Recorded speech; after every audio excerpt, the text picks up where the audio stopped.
Hello everyone! When you think of bad Yu-Gi-Oh cards, what comes to mind? Probably the likes of Zone Eater, Pot of Generosity, or an unfortunate report. And yes, these cards are definitely terrible, but they're also very old.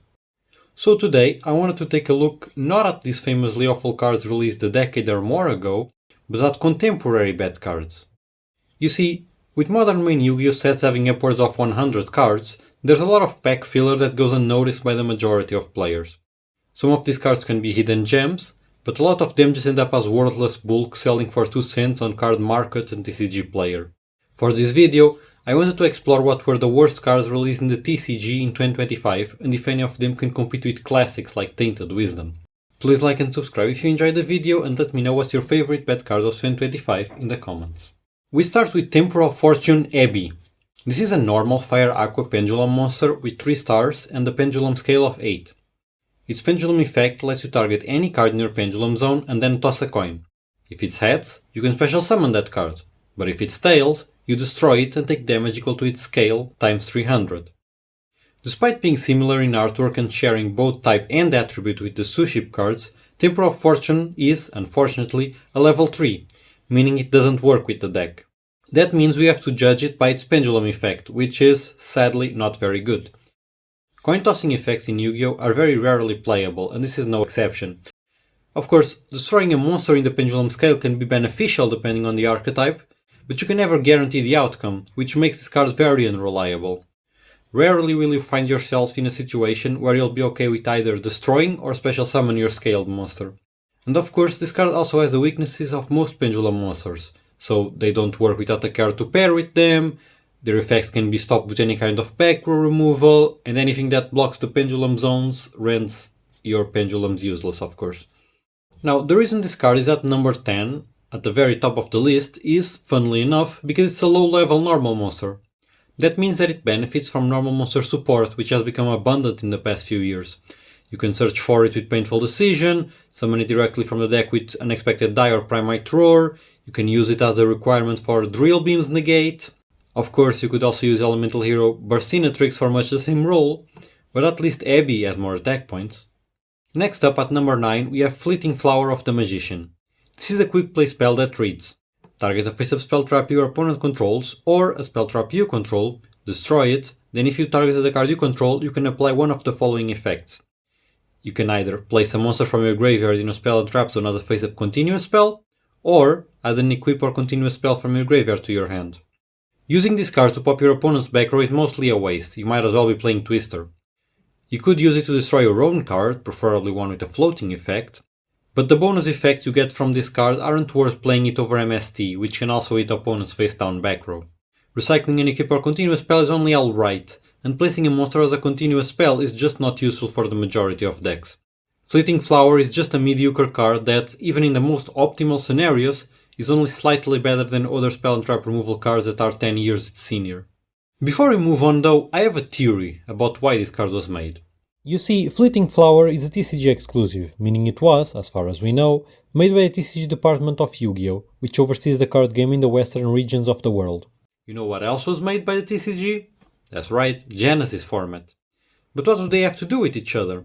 Well, on their blog, Konami expressed several times that they wish to have old, powerful cards that are banned in Advanced see play in Genesis. Specifically, they mentioned Mirage of Nightmare, and even went as far as putting it to 0 points, meaning you're completely free to play it at 3 copies in your deck.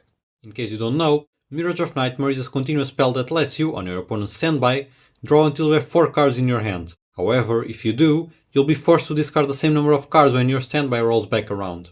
Now, you don't have to pay the cost if you just destroy the card before your standby phase. This is why this card is consistent play in Radiant Typhoon, a deck that can search MST and is one of the most powerful decks in Genesis currently. Now, if you were to pop your Mirage of Nightmare with Fleeting Flower of the Magician, not only would you not have to discard, but you'd also get it back from the graveyard, seeing as it is a continuous spell. I imagine someone at Konami TCG is a big Mirage of Nightmare fan and wanted to make a card that would synergize with it. In reality, getting back Mirage is probably not that big of a deal, since if you successfully draw 3 or 4 cards with it, you're probably already winning the game.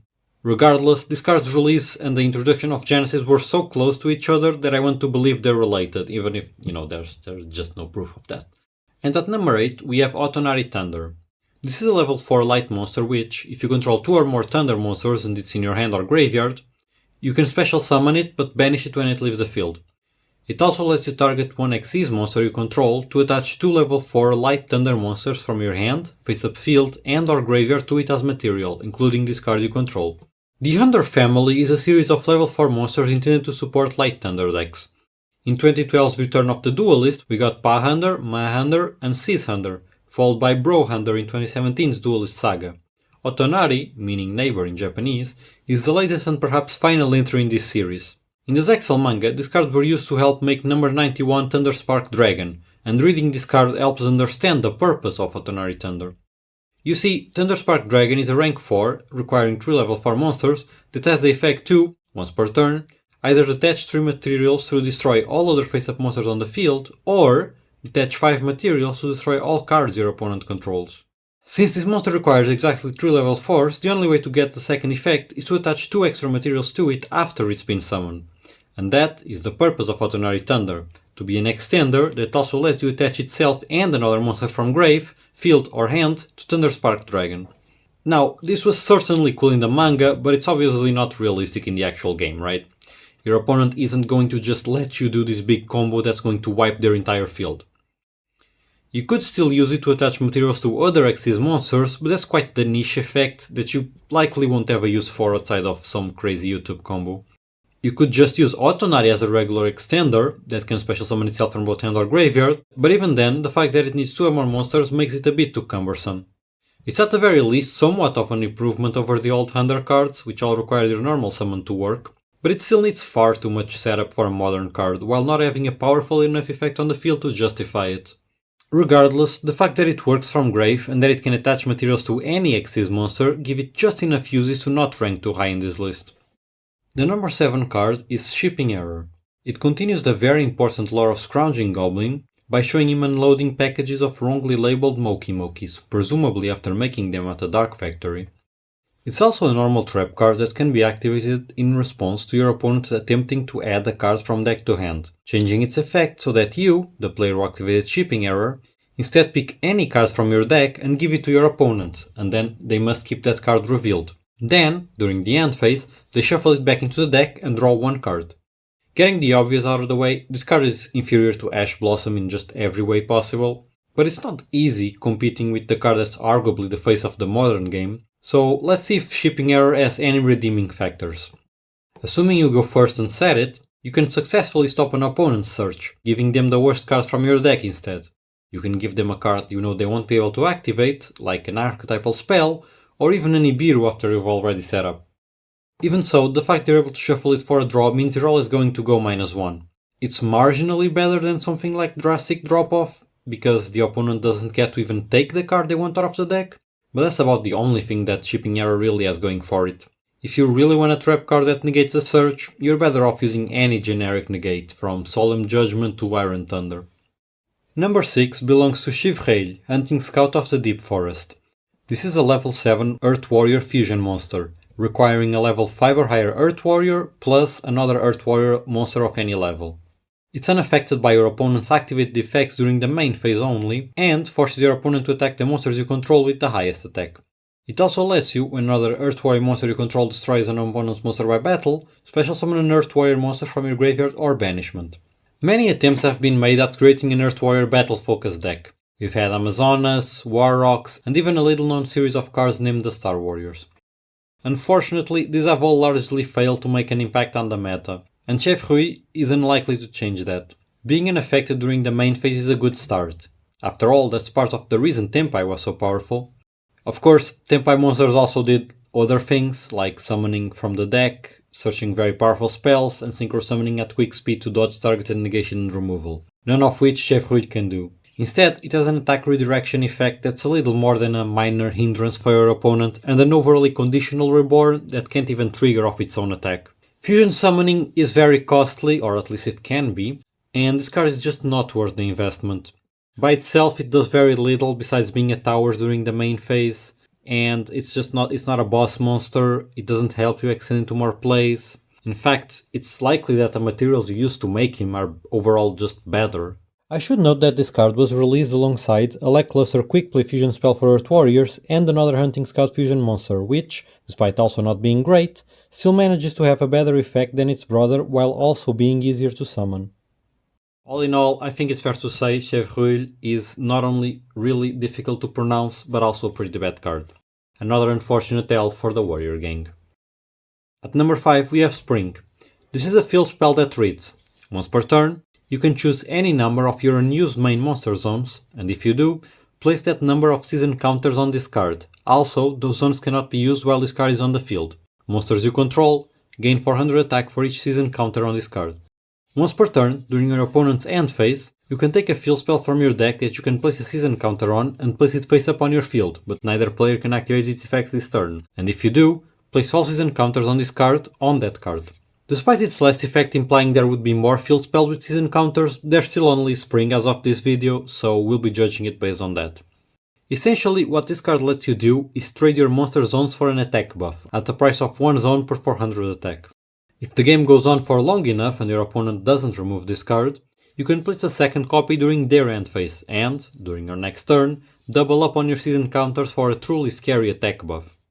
Of course, I don't need to tell you that cards that do nothing besides giving attack boosts are essentially irrelevant in modern Yu-Gi-Oh! When was the last time you saw someone running Mage Power? But even if, for some reason, you really wanted to boost your monsters, then you have several other options that don't require you to cash Zero Lock yourself. You have Psychic Blade, which gives you a 2000 attack boost. Of course, that comes at a cost of 2000 life points, which is not an insignificant amount, but keep in mind that to get the same boost from Spring, you'd need to lock all 5 of your main monster zones, leaving only your EMZ to work with. You also have Backup Rider, which gives you 1500 attack for a turn, almost what you get for blocking 4 zones, among several others of course. Despite everything, Spring isn't a truly awful card, of course. For one, not being an equip spell makes it so it doesn't lose to monster removal, and if you do get to place that second copy, then your monster will become absolute behemoths. Had it come out during a slower format like GOAT or Edison, it likely would have been a staple that would require an almost immediate answer. Unfortunately, this card was released in 2025, so it belongs on this list. Despite having 3 heads, Triple-Headed Behemoth gets the number 4 spot on our list. This is a level 4 Wind Dragon monster with 1500 attack and 1200 defense.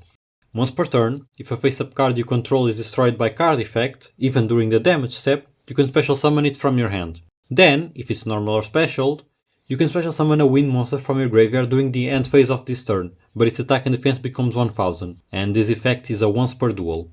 If you're old enough for your knees to hurt, you probably remember Twin-Headed Behemoth, which this card is a retrain of. That card was a level 3 with the same stats that could special summon itself at the end of a turn where it was destroyed by battle, but with its attack and defense reduced to 1000.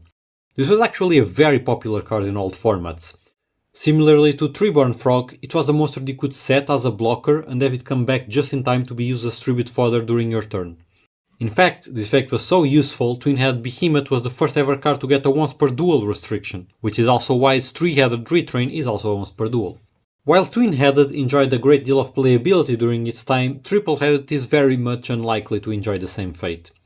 They did a fairly good job modernizing it, even giving it a new effect to help you get it out into the field, but at the same time it's been 20 years since the original, and reborning something in the end phase is just too slow of an effect, especially when the average duel lasts 3 turns.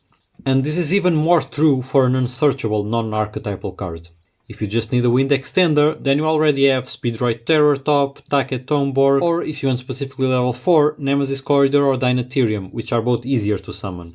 But then again, this monster was probably not meant to be good, right? It's just a cool homage to an old staple. Ironically, 2 things prevent Triple-Headed Behemoth from placing further in this list. First, it actually has a summoning condition that's fairly easy to make happen, and secondly, despite the slowness of the effect, being able to summon any wind monster makes it just versatile enough that you could conceivably use it in a wind deck, or perhaps to reborn a floodgate like Spell Canceller. Kind of grasping at straws here, but it's what we have. But now we get to the real stinkers. At number 3 we have Bomber Place. This is a level 6 spellcaster with the odd stat of 1350 attack and 2400 defense. Once per chain, you can pay 600 life points and activate one of these effects. You can choose a face-up monster you control with a level and destroy all your opponent's monsters in the same column with the same level, rank or link rating as that monster. Or, if you control 6 monsters with levels from 1 to 6, you can choose one face-up monster your opponent controls with a level and destroy all other monsters your opponent controls with the same level, rank or link rating as that monster. Where do we even start with this card? Well, the first issue it has is that it's a level 6 without a special summon condition. Just that, by itself, is almost enough to doom it to bulk piles.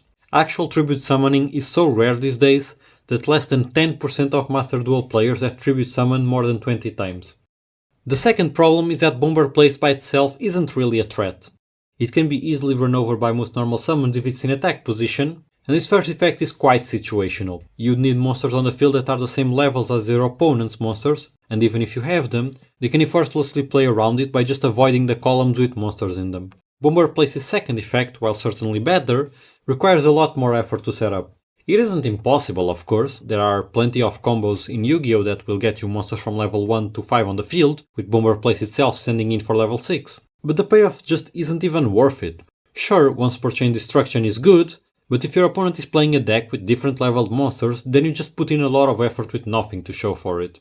And even if they're playing a deck that requires monsters of the same level on the field, such as any Xyz deck, all they need to do is run over a single one of your monsters to turn off Bomber Place's best effect. And this is something they can probably do quite easily, since Bomber Place can't destroy a single monster. There needs to be more than one monster on the field for it to be able to activate its effect. The final nail in the coffin for this card is that these days, if you can get 6 monsters with different levels on the field through some convoluted combo, then you could also probably have set up a board full of interruptions and generic end board pieces, and that would probably win a lot more games than trying to make the worst possible version of Ryziel Detonator work. Now that we reach number 2, we actually have the first card in this list that belongs to an archetype, and that is Clear Rage Golem. Archetypal cards usually don't make it to these worst of lists, since belonging to an archetype automatically makes them better than free agent cards, as they're searchable and often contribute at least somewhat to a deck's game plan. Unfortunately for Clear Rage Golem though, he belongs to the Clear World archetype, which is also one of the worst archetypes released in this year. You see, for the longest time Clear World was composed of just 2 cards, Clear World itself, which is a field spell that inflicts mildly annoying effects on both players depending on the attribute of monsters they have on the field, and Clear Vice Dragon, a level 8 that makes you immune to Clear World and whose attack becomes double of anything it battles. A wave of support this year changed that, and turned the Clear World archetype from 2 disjointed cards into a barely playable deck that ends on a walking skill drain. How fun. But let's focus on Clear Rage Golem for now. He's a level 4 rock monster that, just like all other clear monsters, makes you unaffected by Clear World. When normal or special summoned, you can activate its effect to let all monsters that mention Clear World attack directly, but just for this turn. Can't get too crazy here. Also, when it inflicts battle damage to your opponent, you can inflict 300 damage to them for each card in their hand. Unlike the other new Clear World monsters, Clear Rage Golem brings absolutely nothing to the deck. Letting your archetypal monster attack directly is fine, but to have that, alongside some minor burn damage, be the only effect of a card released in 2025 is honestly crazy. It doesn't do anything going first, and even going second it's a pretty weak normal summon, especially considering your opponent is likely not gonna have many cards in the hand for its burn effect. It honestly feels like they made this card alongside Clear World and Clear Vice Dragon in 2009 and just forgot to release it until now. With an effect this weak, you might think that Konami just adapted the card directly from the anime with no changes, like they do sometimes. But you'd be wrong. Like all the other new Clear cards, Rage Golem got some new effects when it was imported to the card game. Clear Phantom gained the ability to search 2 cards, Clear Cube the effect to give you an extra normal summon and float into any archetypal monster, and Clear Vice Knight a quite powerful Floodgate effect that prevents your opponent's special summon monsters from activating effects. All Rage Golem got though was the ability to let your monsters attack directly. That's all they changed from the anime. The worst part is that Clear World could genuinely use the help of another normal summon. I know this because I'm one of the very few people that actually tried to play this. Right now, your only in-archetype option normal summon that does anything is Clear Cube, so if you don't draw it or one of its searchers, you're out of luck. Having Clear Rage Golem search a card or even have some sort of disruption wouldn't make this archetype playable, not at all, but it would at least become ever so slightly less fragile. As it is, there's almost no reason to play this monster inside its own deck. For every game it helps you attack for a little, it will be nothing but a brick in another 5. And finally, our number 1, the worst card released in 2025, goes to Spirit Poacher.